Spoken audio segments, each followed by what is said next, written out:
President Trump is saddened and outraged over the brutal murder of two Israeli embassy staff here in Washington, D.C. last night. Yaron Lashinsky and Sarah Milgram were a beautiful young couple. In fact, we learned that Yaron was planning to propose to Sarah next week in Jerusalem. Yaron's father, Daniel, spoke about the young couple's devotion for one another this morning. He said, "They were in love, one for the other.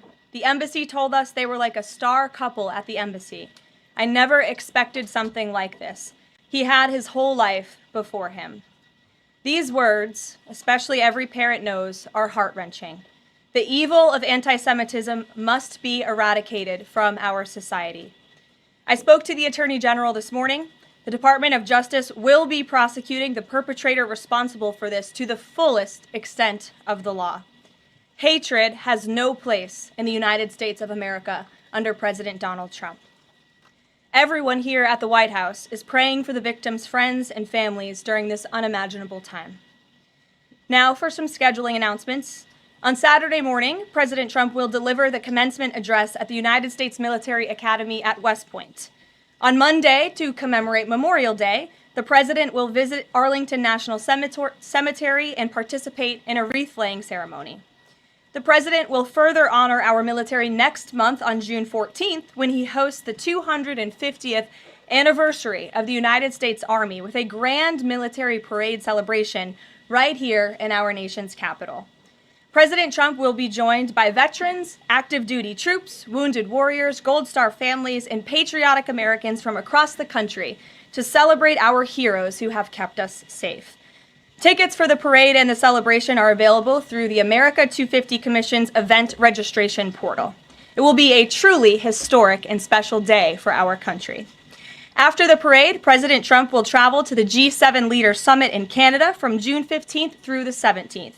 We will be sending additional logistics information out after the briefing. Last night, Republicans in the House passed the One Big Beautiful Bill Act, the most significant piece of legislation in years. There were a lot of good faith negotiations in the Republican conference leading up to the final passage, but as always, President Trump came in at the end to bring all sides together and get this deal done. This One Big Beautiful Bill will implement President Trump's Make America Great Again agenda by delivering the largest tax cut in American history for middle-class families, the working class, and small businesses. The One Big Beautiful Bill fulfills President Trump's promises of no tax on tips, which was applauded today by the CEO of Uber, no tax on overtime, a Made in America auto tax break, Trump savings accounts for newborn babies, and substantial tax cuts for our amazing seniors' Social Security benefits. The One Big Beautiful Bill will permanently secure the border by delivering the largest border security investment in history, funding at least 1 million annual removals of illegal aliens to carry out the largest deportation campaign ever, finishing the Trump border wall, and giving pay raises and bonuses for our incredible ICE and Border Patrol agents. The One Big Beautiful Bill protects the Medicaid program and its benefits for the most vulnerable Americans that the program was designed for by kicking off 1.4 million illegal aliens from receiving benefits and implementing common sense work requirements for able-bodied Americans. The One Big Beautiful Bill also helps get our fiscal house in order by carrying out the largest deficit reduction in nearly 30 years with $1.6 trillion in mandatory savings. Every single Democrat in the House of Representatives who voted against all of these common sense and massively popular policies. The Democrat Party has never been more radical and out of touch with the needs of the American people. The One Big Beautiful Bill is the final missing piece toward ushering the golden age of America. The Senate should pass this as quickly as possible and send it to President Trump's desk for a final signature. After today's briefing, President Trump will hold a Make America Healthy Again event alongside Secretary Kennedy and several other cabinet secretaries to unveil the MAHA Commission report. President Trump wants every child in America to grow up and to live a long and healthy life. That's why he's working alongside Secretary Kennedy to end the chronic disease epidemic to keep our children healthy, safe, and disease-free. The MAHA Commission report is a historic assessment the first of its kind by any presidential administration, of current evidence and research about the health crisis affecting America's children. This report is a review of pre-existing research to comprehensively assess what we understand about our health problems and what we don't understand, and how we can find those answers. All of the findings will be based on the gold standard of science. And I think I speak for all MAHA moms across the country when I say we look forward to the president's event and remarks later this afternoon.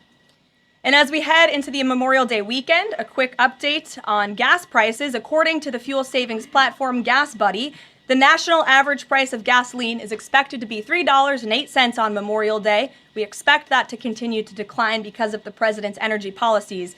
But this is down from Memorial Day last year. And adjusted for inflation, it's the second cheapest price for a gallon of gas on Memorial Day since 2003, thanks to President Trump.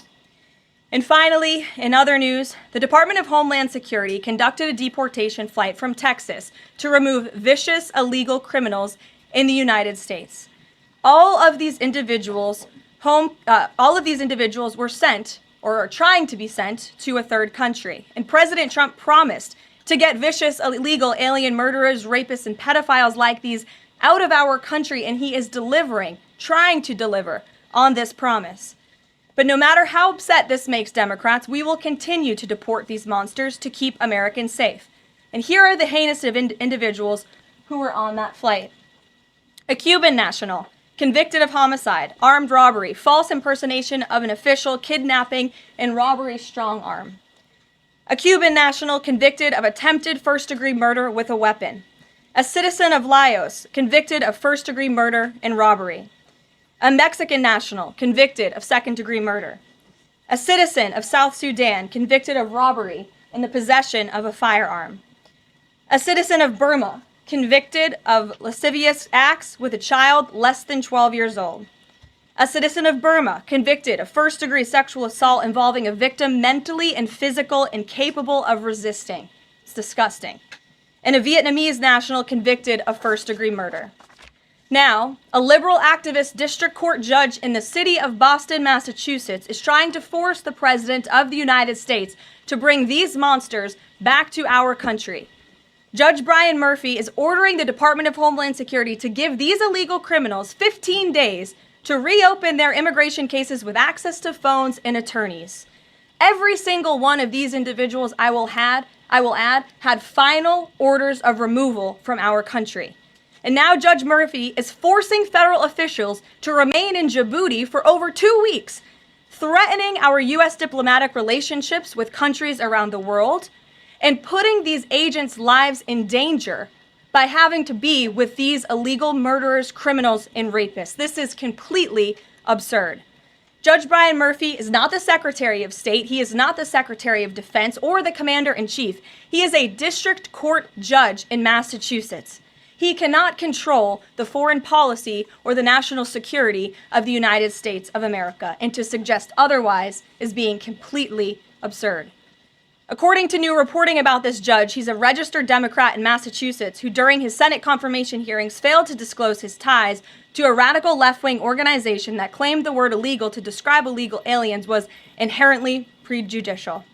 This massive judicial overreach by Judge Murphy is part of the same opposition our administration has faced since day one. Radical left-wing judges are egregiously trying to stop President Trump from using his core constitutional powers as head of the executive branch and commander-in-chief. These judicial activists want to unilaterally stop President Trump from deporting foreign terrorists and keeping the American people safe.